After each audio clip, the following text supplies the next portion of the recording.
Tēnā koutou katoa, koe nei ngā karere o te Puari, koe Magardna tōku ingoa. Ko Sarah Mako tōku ingoa. So we've got the key messages from our latest board hui, and there were a few key items, and the first was around our financial results for 2025. So the team has kicked off the audit process, and the board received the draft year-end financials for 2025. While there will be some changes between now and the final audited version, the key themes will stay the same. And so these are consistent with the previous two AGMs and also some of the key messages we've had over the last year. And so the group will have an operational deficit. This is the second operational deficit that we've had in our history, the last under the previous board. And again, this was a planned deficit, so it's not an unplanned. We knew this was coming based on what we chose to prioritise over the year, specifically compliance. But more importantly, what we have maintained is a comprehensive profit. The second key kaupapa that we have been dealing with as a board is a constitutional review. So following a thorough constitutional review conducted by Kahui Legal, the board has approved the reviewed terms of reference of our subcommittees, the Maui Te Kiwai Maui Constitution, and also the Te Kiwai Maui Shareholder Agreement, which will now be replaced by a dedicated policy. A big emphasis of the review was around conflict management, ensuring transparency within the group and future-proofing as well. So one of the key changes, as an example, is that the Pouwhakarai will no longer automatically be a director on Te Kiwai Maui. Te Korowai has matured, and the level of our sophistication and complexity in both our group charitable and commercial activities has increased.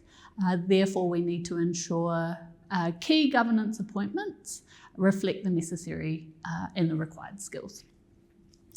The third key kaupapa from the most recent board hui is the ongoing policy review.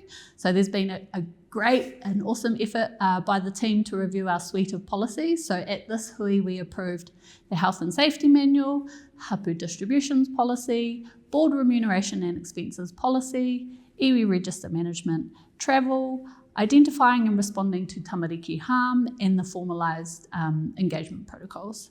So as we have grown as an organisation, our needs for policies to support delegating decision making and ensuring consistency in what we do is required.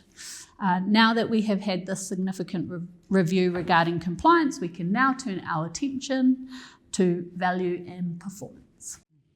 Another key area was Pupuke Te Hiuhiri strategy, our impact investment strategy. So in this hui, Maui presented us with their statement of intent for the financial year 2026 and communicated that it was not in a position to deliver on impact investments over the next financial year. Their key priorities at this time is the opening and operations of the Ngāruahine Lodge, and ensuring that the remaining 80% of our investment portfolio is high performing. Te Korowai has conditionally approved the SOI, or the Statement of Intent, with the expectation that there is a transition plan to be finalised by the second quarter to support the long-term resourcing of impact investments. So 3 years ago, the Te Korowai board approved and Maui board endorsed the Pupuke Te Hiuhiri strategy and resourcing report. The transition into impact investments was not just about the resulting social outcomes such as housing and hapu whenua development, but a solution to ensuring a sustainable Te Korowai group operational business model. The transition into impact investments and internalising management is a key strategy to moving away from the living off the interest mantra and also our reliance on government funding, to having a thriving iwi economy for our tamariki and our mokopuna. I just remembered we've got one last item of importance worth sharing is the review of our fisheries entity. Now, there have been changes, as Dion has mentioned in a previous update, with the Fisheries Act. And so due to those changes, as a mandated iwi organisation, we're required to update our deed. What does that mean? That means that we're going to go out with a special vote and all the hoopla that goes with it. But unfortunately, these are actually quite mundane changes that we are required to, under the new Act, make, but unfortunately it cannot be avoided. So what Uri will start seeing over the next probably 6 weeks to 2 months is information around a special vote in order to make sure that we make those amendments that we have to under the Act. So, aroha mai tātou, this is just one of those formalities we have to do. Engari, koe rā, tēnā koutou katoa.